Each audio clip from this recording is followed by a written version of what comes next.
بسم الله الرحمن الرحيم. كتاب أنزلناه إليك مبارك ليدبروا آياته وليتذكر أولو الألباب.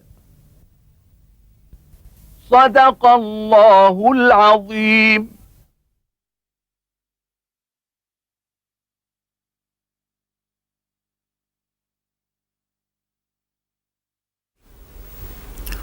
الحمد لله رب العالمين، والصلاة والسلام على عبده ورسوله الأمين سيدنا ونبينا محمد وعلى آله وأصحابه ومن اهتدى بهديه وعمل بسنته إلى يوم الدين. كنا قد وقفنا في الحلقة الماضية عند قول الله تبارك وتعالى: قل إنما حرم ربي الفواحش ما ظهر منها وما بطن والإثم والبغي بغير الحق وأن تشركوا بالله ما لم ينزل به سلطانا وأن تقولوا على الله ما لا تعلمون. قال الله تبارك وتعالى بعد ذلك: ولكل أمة أجل فإذا جاء أجلهم لا يستأخرون ساعة ولا يستقدمون.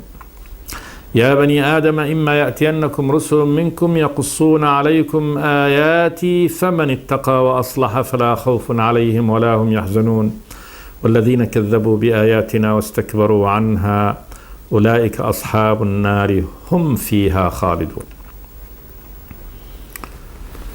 قول الله تبارك وتعالى: قل إنما حرم ربي الفواحش ما ظهر منها وما بطن. هذه الآية جمعت كل عامة ما حرمه الله تبارك وتعالى، أو كل ما حرمه الله تبارك وتعالى، وجاء بطريق الحصر.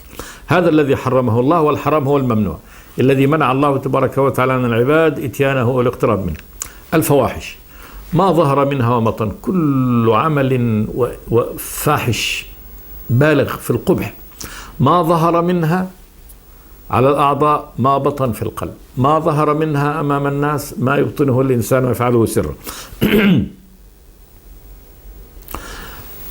والإثم كل الذنوب، والبغي بغير الحق العدوان، وأن تشركوا بالله ما لم ينزل به سلطانا وليس عند مشرك سلطان. كل من أشرك بالله تبارك وتعالى فهو مفتر كذاب، إنما فعل هذا افتراء واتباعا للظن.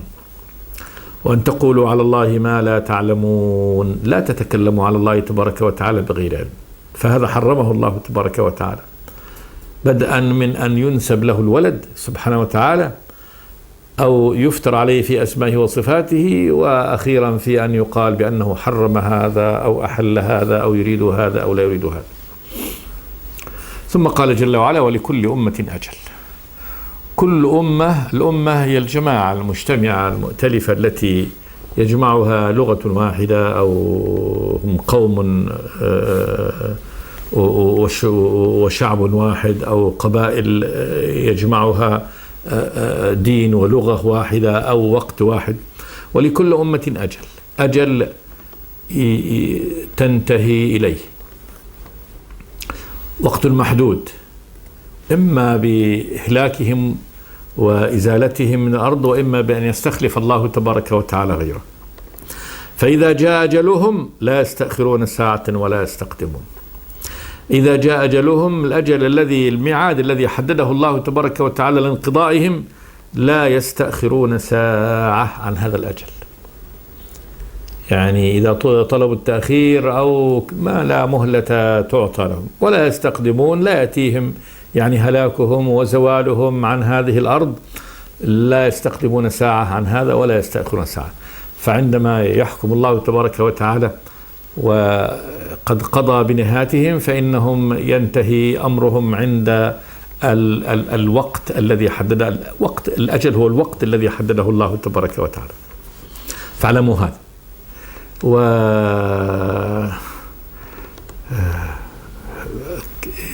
إما هذا بالأمة كلها، وإما أن يكون هلاك الأمة كذلك بهلاك أفرادها فردا فردا، وكل إنسان له أجله الذي ينتهي إليه. ثم قال جل وعلا: يا بني آدم. بعد هذا بأن هذا هنا بين الله تبارك وتعالى شرعته، وبين ما أباحه، وبين أن الرزق الذي خلقه في هذه الأرض إنما هو لعباده المؤمنين. قل من حرم زينة الله التي أخرج لعباده والطيبات من الرزق قل هي للذين آمنوا في الحياة الدنيا خالصة يوم القيامة. فبين الله تبارك وتعالى ما شرعه لعباده وما يعني حرمه عليهم. قال جل وعلا: يا بني آدم إما يأتينكم رسل منكم يقصون عليكم آياتي فمن اتقى وأصلح فلا خوف عليهم ولا هم يحزنون. نداء الرابع في هذه السورة لبني آدم، والله تبارك وتعالى يصدر هذا النداء بيا بني آدم، وهذا يدخل فيه كل إنسان. يا بني آدم إما يأتينكم رسل منكم يقصون عليكم آياتي فمن اتقى وأصلح فلا خوف عليهم ولا هم يحزنون.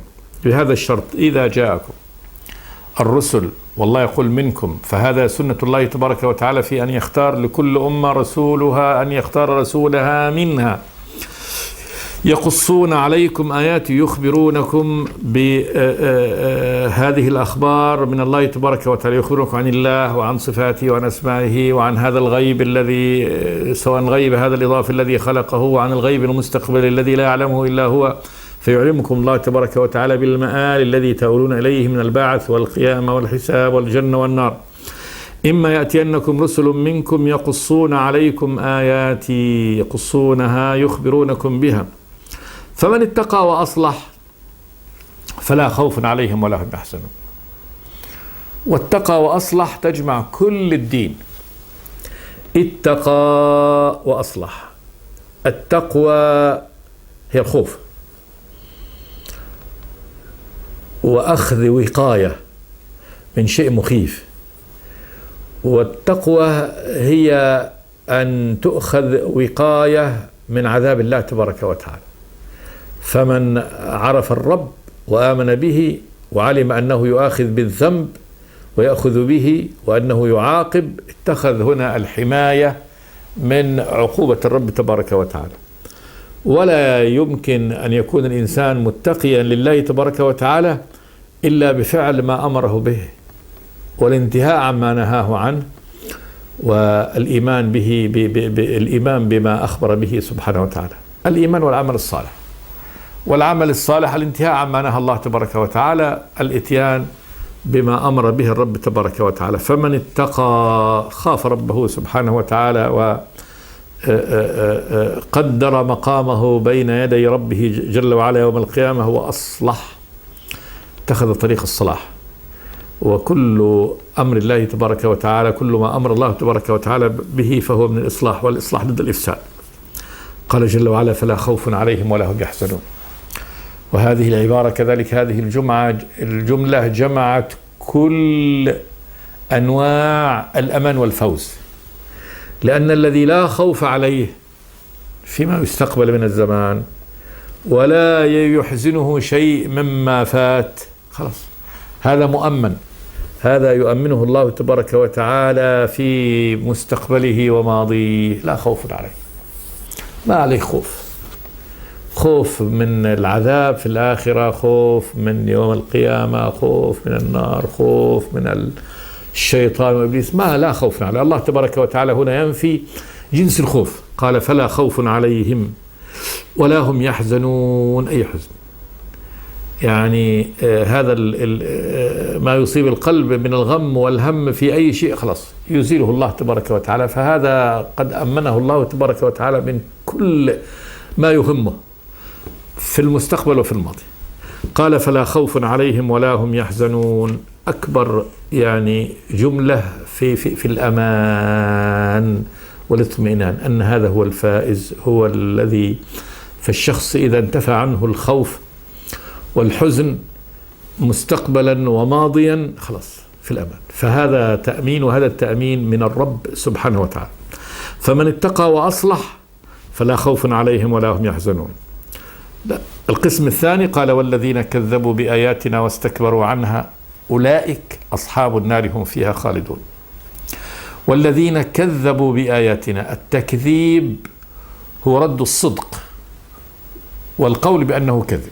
كذبوا بآياتنا يعني قالوا إن آيات الله تبارك وتعالى كاذبة، فالكفار قالوا للرسول: أنت كذاب، والذي أتيت به ليس بصحيح، ولا بعث ولا نشور، لم يرسلك الله تبارك وتعالى، أنت مجنون. فهذا رد وتكذيب بآيات الله تبارك وتعالى. والذين كذبوا بآياتنا، سواء كان هذا التكذيب ظاهر مما أظهروه أو مما أخفوه في قلوبهم وأظهروا التصديق وهم مكذبون بالباطن كما حال المنافقين، أي يعني فالتكذيب ظاهرا وباطنا هذا تكذيب. والذين كذبوا بآياتنا واستكبروا عنها، استكبروا تكبروا، والكبر علو وتعالي بطر الحق، قال النبي الكبر بطر الحق، بطره رده، واستكبروا عنها ردوا هذا الحق ورأوا أنفسهم أنهم أعلى من هذا. سواء كان التعالي عن نفس الأمر أو التعالي عن من يسير بالأمر، فإن الكفار أحيانا كفار يعني العرب كانوا يعني أحيانا ينظرون إلى أن هذا الدين حق، لكنهم استنكفوا أن يكونوا هم وعبيدهم وأرقاؤهم والفقراء من المؤمنين في صف واحد وفي منزلة واحدة. فكان الاستكبار هنا عن الأسلوب، مو عن الحق الذي أنزله الله تبارك وتعالى، وهكذا هذا استكبار. والذين كذبوا بآياتنا واستكبروا عنها أن يعني يذعنوا لأمر الله تبارك وتعالى ويسيروا في طريقه، أولئك بالإشارة إليهم إشارة البعيد تحقيرا لهم أصحاب النار. الصحبة تأتي للملك، قل أنا صاحب الدار يعني مالكها، وتأتي الصحبة للملازمة الطويلة، فنقول فلان صاحب فلان، يعني أنه ملازمه ملازمة طويلة. فأصحاب النار ملاكها يملكهم الله عز وجل إياها، فيكون كأنهم أصبحوا هذه دار جهنم هي لهم، أصبح كأنها ملك ووراثة لهم، أو الملازمة الطويلة التي أصحاب النار بمعنى أنهم يصاحبونها. هذا كله حق، يعني كل معاني الصحبة، صحبة هؤلاء الكفار للنار قائمة، فإنهم كأنهم يملكوها ما ينفكون عنها، وكذلك يلازمونها ملازمة لا خروج منها، فهي حبس. جعلنا جهنم للكافرين حصيرة يعني يحصرون فيها حصار بيد، كلما أرادوا أن يخرجوا منها من غم أعيدوا فيها وذوقوا عذاب الحريق. إنها عليهم مؤصدة مغلقة في عمد ممددة. فهم أصحاب النار يعني الملازمون لها ملازمة وصحبة لا تنفك عياذا بالله. أولئك أصحاب النار، قال جل وعلا هم برضو للتأكيد فيها، في هذه النار، يعني يبين الظرفية في الدخول، خالدون. والخلود في لغة العرب هو المكث الطويل، وقد بين الله تبارك وتعالى أن خلود أهل النار الذين هم أهلها اللي هم الكفار الذين ماتوا على الكفر والشرك أنه خلود بلا انقطاع ولا موت، ليس مكثا طويلا ينتهي عند حد، بل إنما هو مكث أبدي لا حد له. يا أهل النار خلود فلا موت، يقال لهم يا أهل النار خلود فلا موت، ما في موت. إنه من يأتي ربه مجرما فإن له جهنم لا يموت فيها ولا يحيا، لا يموت موتا يستريح من العذاب ولا يحيا حياة تنفع. ثم لما كان هذا المصير الشديد، مصير الكافر، هنا ربنا سبحانه وتعالى بين لما كان مصيره على هذا النحو. قال جل وعلا فمن أظلم ممن افترى على الله كذبا أو كذب بآياته أولئك ينالهم نصيبهم من الكتاب حتى إذا جاءتهم رسلنا توفونهم قالوا أين ما كنتم تدعون من دون الله قالوا ضلوا عنا وشهدوا على أنفسهم أنهم كانوا كافرين. هذا بيان من الله تبارك وتعالى وتعليل لماذا كانت عقوبة هؤلاء الكفار على هذا النحو، اللي هي الذين كذبوا بآياتنا واستكبروا عنها أولئك أصحاب النار هم فيها خالدون. قال جل وعلا فمن أظلم ممن افترى على الله كذبا. سؤال يراد به التقرير، من أظلم ممن افترى على الله كذبا؟ يفتري على الله يعني يختلق الكذب على الله، واختلاق الكذب الذي فيه سب له وشتم له، يقال لله ولد، يقال إن الله حرم هذا أحل هذا، يبيحون الفواحش وينسبون أن الله تبارك وتعالى هو الذي يعني أمرهم بها، فهذا افتراء الكذب. قال جل وعلا: ومن أظلم ممن افترى على الله كذبا. كذلك يدخل في هذا من افترى على الله كذبا من ادعاء النبوة، أن يقول أوحي إلي ولم يوحى إلي شيء، أو يقول أرسلني الله تبارك وتعالى، إن هؤلاء كفار جميعا. فهذا من أظلم من هذا. فمن أظلم ممن افترى على الله كذبا أو كذب بآيات. كذلك أتته آيات الله تبارك وتعالى وعلم أنها آيات الله وردها وقال هي كذب. هذا من أظلم من هذا؟ الجواب أن يقال لا أحد، ما في أظلم من هذا.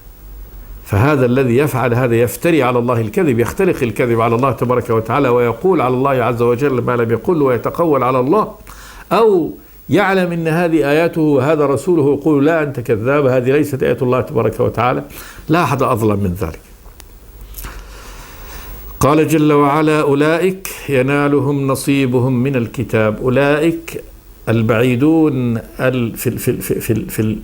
في الإثم والقبح ينالهم نصيبهم من الكتاب. خلاص، هذا لا بد أن ينالهم نصيبهم من الكتاب الذي كتبه الله تبارك وتعالى عليه، وهو أن كل من مات على الكفر والشرك، مات مكذب افترى على الله الكذب، أن يكون مآله النار. فهذا قد قضاه الله تبارك وتعالى وكتبه سبحانه وتعالى. وقد قال الله تبارك وتعالى يوم قال لإبليس: قال اذهب فمن تبعك منهم فإن جهنم جزاؤكم جزاء موفورا.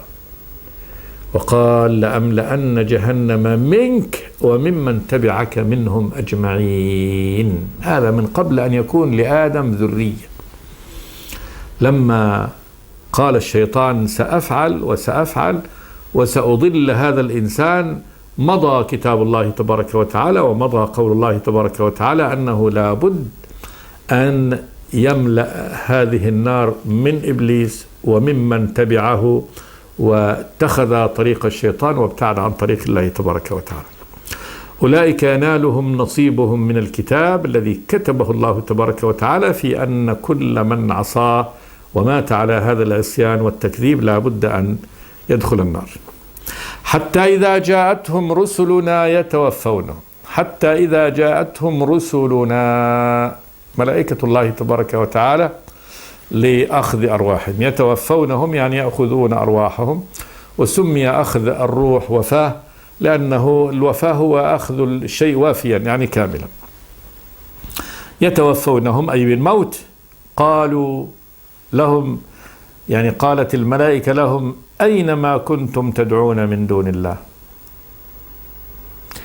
سؤال للتقريع والتوبيخ والتأنيب في هذا الموقف العصيب.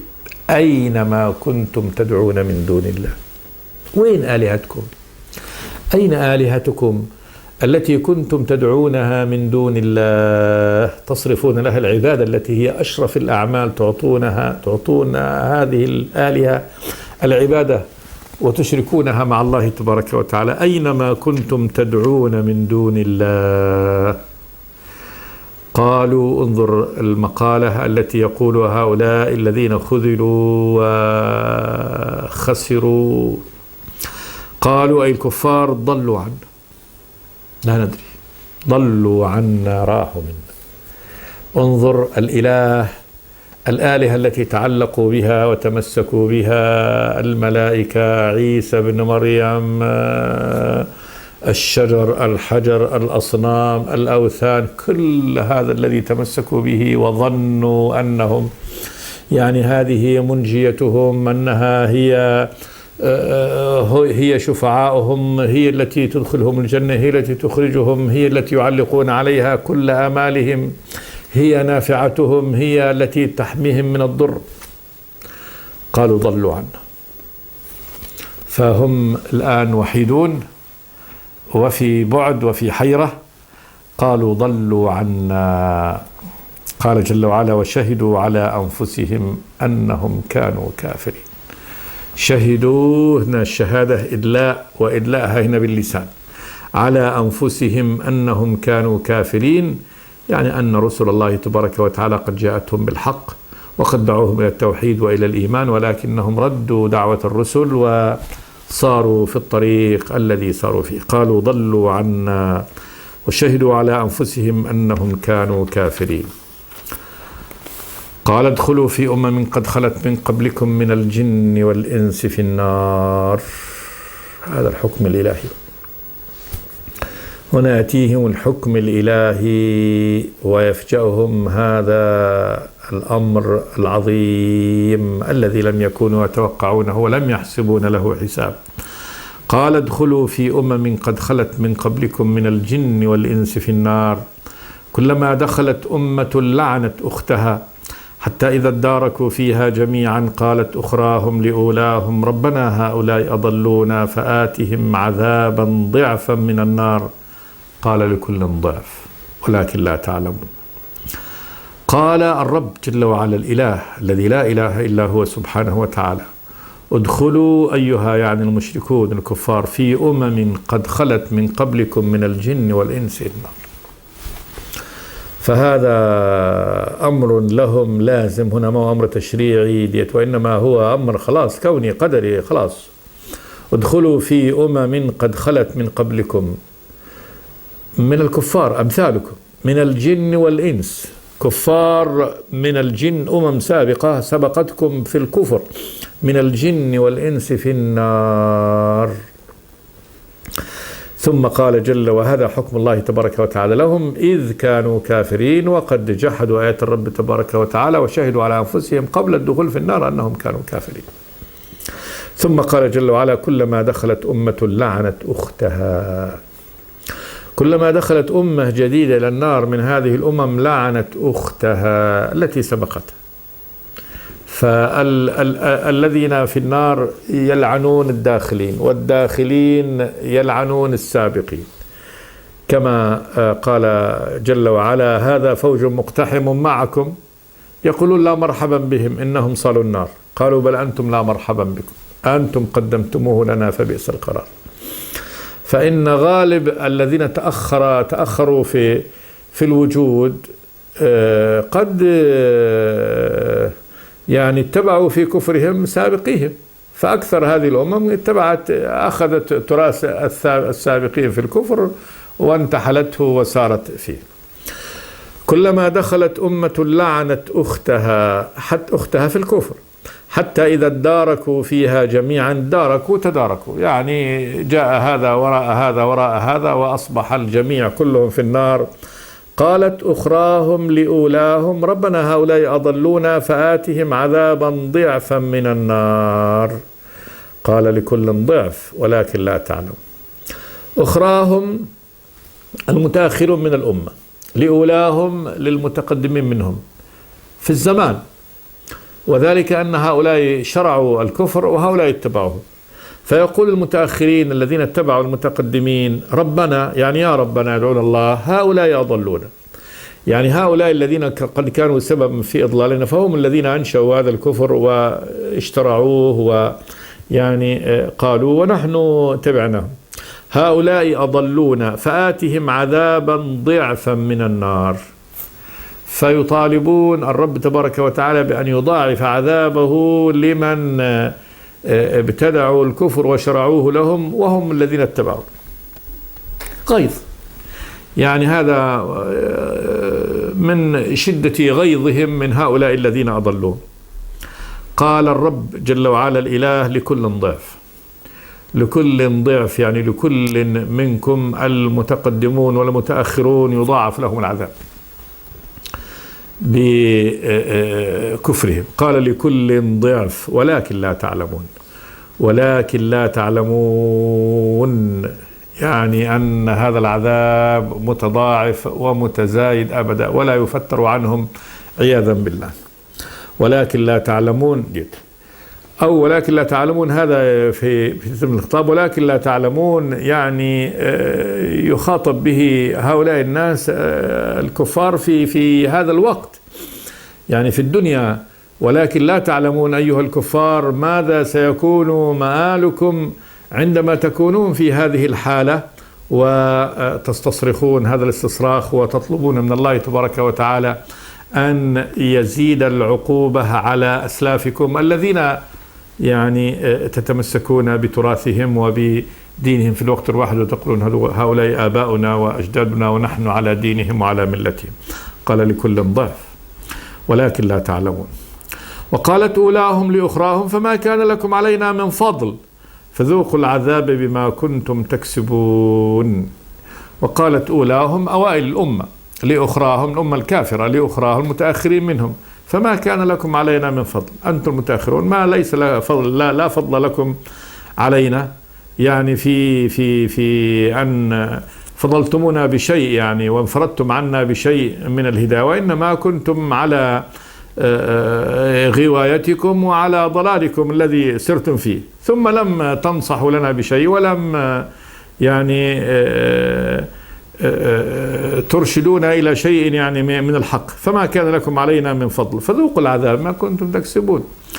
يعني هناك أيضا كذلك هذا تشفي من هؤلاء في هؤلاء، وأنهم يخزي بعضهم بعضا ويسب بعضهم بعضا ويقول ذوقوا قاسوا العذاب بما كنتم تكسبون، يعني بكسبكم، فأنتم قد اكتسبتم هذا الذي اكتسبتموه، الشرك الذي فعلتموه والكفر الذي فعلتموه أنتم فعلتموه، فأنتم اكتسبتموه، فلستم يعني مبرئين من المعصية، فقد فعلتم وكسبتم الشرك وأنتم تستحقون يعني ما أنتم فيه من العذاب. قالوا فذوقوا العذاب ما كنتم تكسبون. ثم قال جل وعلا مهددا متوعدا قال إن الذين كذبوا بآياتنا واستكبروا عنها لا تفتح لهم أبواب السماء ولا يدخلون الجنة حتى يلج الجمل في سم الخياط وكذلك نجزي المجرمين لهم من جهنم مهاد ومن فوقهم غواش وكذلك نجزي الظالمين. والذين آمنوا وعملوا الصالحات لا نكلف نفسا إلا وسعها أولئك أصحاب الجنة هم فيها خالدون ونزعنا ما في صدورهم من غل تجري من تحتهم الأنهار وقالوا الحمد لله الذي هدانا لهذا وما كنا لنهتدي لولا أن هدانا الله لقد جاءت رسل ربنا بالحق ونودوا أن تلكم الجنة أورثتموها بما كنتم تعملون. ونعيش إن شاء الله في ظلال هذه الآيات في الحلقة الآتية إن شاء الله. قولوا قولي هذا أستغفر الله لي ولكم من كل ذنب. صلى الله وسلم على عبده ورسوله محمد. بسم الله الرحمن الرحيم. كتاب أنزلناه إليك مبارك ليدبروا آياته وليتذكر أولو الألباب. صدق الله العظيم.